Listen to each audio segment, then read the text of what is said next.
মানে আমাকে এই জায়গায় পাঠানো হয়েছে 50 নং ওয়ার্ডের পক্ষ থেকে।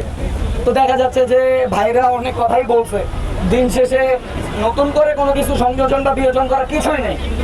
ভাইরা যা বলছে বা আমরা যা জানি সব মূলত এই কথা একটাই, যে ভারত আমাদের কি আর আমাদের শত্রু কে, এটা আসলে সকলেই জানে। তো সেই ক্ষেত্রে দেখা যাচ্ছে যে আমরা যদি সম্মিলিত থাকি বা একত্রিত থাকি, তাহলে কেউ আমাদের কখনোই আমাদেরকে পিছনে ফেলতে পারবে না। আমরা আমাদের ঐক্য সবসময় ঠিক রাখবো, তাহলে সবসময় আমরা এগিয়ে যেতে পারবো। আমাদেরকে দমন কেউ করতে পারবে না, কোনোদিন করতে পারবে না। আমি আমাদের সকলের পক্ষ থেকে একটা জিনিস বলতে চাচ্ছি, তা হচ্ছে আমরা এক থাকবো। আমরা কখনোই কোনো কারণেই ঐক্যবদ্ধ থেকে বিরত থাকবো না, কারণ আমরা ছাত্র জনতা এক থাকলে কেউ কোনোদিনে আমাদের কারো ক্ষতি করতে পারবে না। কেউ যদি ক্ষতির চেষ্টা করে বা কোনো প্রকার ঝামেলা আপনাদের হয়, তাহলে এই বড় ভাইদের অনেক গ্রুপ আছে বা আমাদের ওয়ার্ডে যারা আছে আমাদেরকে জানালে আমরা বড় ভাইদেরকে জানাতে পারবো, বা ডিরেক্টলি যদি বড় ভাইদের সাথে কন্ট্যাক্ট করতে পারেন অবশ্যই করবেন। আর দেখা যাচ্ছে যে অনেক সময় আমরা বলে থাকি যে বড় ভাইরা রেসপন্স করে না। আসলে বড় ভাইরা যে শুধু আমাদের নিয়েই করে থাকে এরকম না, বড় ভাইরা অনেক কিছুই নিয়ে থাকে, অনেক কাজ থাকে তাদের। তো বড় ভাইদেরকেও আসলে কেউ দোষ দিবেন না, এই বলে আমি আমার বক্তব্য এই জায়গায় শেষ করছি। আল্লাহ হাফেজ। মানুষ যে ভয়াবহ অবস্থায় আছে তার একমাত্র কারণ ভারত। এই ভারত ইচ্ছাকৃতভাবেই আমাদেরকে তলিয়ে দিচ্ছে। আমাদের আজকে চট্টগ্রাম বিভাগের কয়েকটি জেলা খুবই মারাত্মক অবস্থা তলিয়ে গেছে। মানুষ আজকে পানিতে ভাসমান। আজকে একটা ভিডিও দেখলাম যে লাশ যে দাফন দেবে সেই মাটি খুঁজে পাচ্ছে না। এর কারণ কি? এর কারণ ভারত ইচ্ছাকৃতভাবে আমাদেরকে তলিয়ে দিচ্ছে।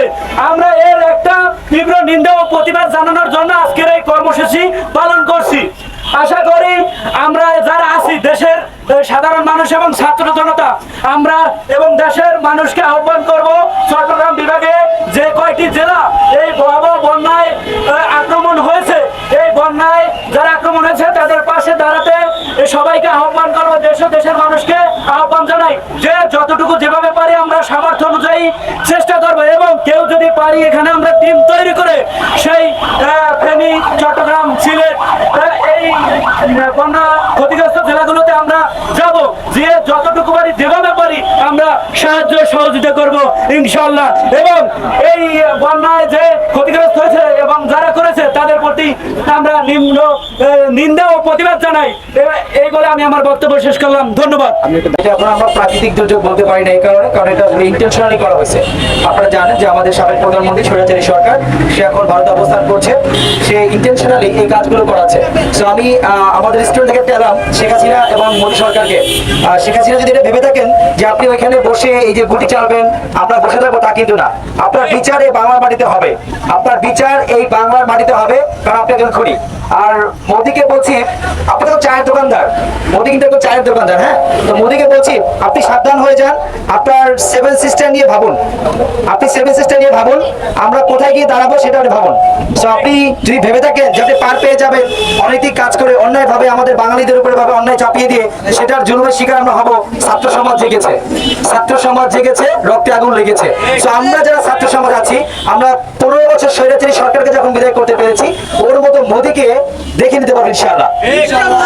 এই ভারত যেভাবে আমাদেরকে সবসময় হেয় প্রতিপন্ন করছে, ওদের এগেইনস্টে আমরা দরকার হয় আন্তর্জাতিক আদালতে গিয়ে মামলা করবো ইনশাআল্লাহ। সেই অ্যাবিলিটি আমরা রাখি।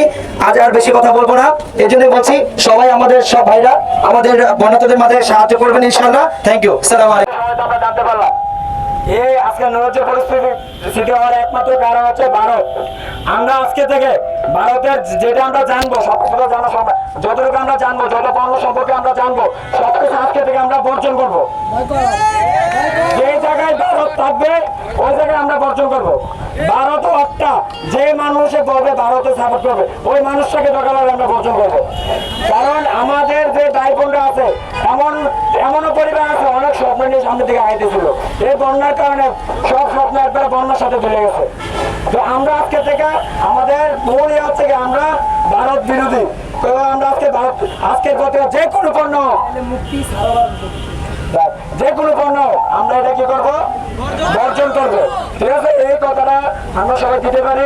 আর আজকের মূল কাহিনী হচ্ছে কি, আমরা যে যতটুকু পারি নিজের সমর্থ অনুসারে আত্মীয় স্বজন, বড় ভাই, বিদেশ যারা আছে, স্কুল কলেজ, যতটুকু সম্ভব আমরা ফান্ডটা কানেক্ট করবো কইরা ইনশাল্লাহ। হ্যাঁ, আচ্ছা, আর ইনশাল্লাহ আমরা সবাই একসাথে সম্মিলিত হইয়া আমরা বন্যার্থীদের পাশে দাঁড়াবো।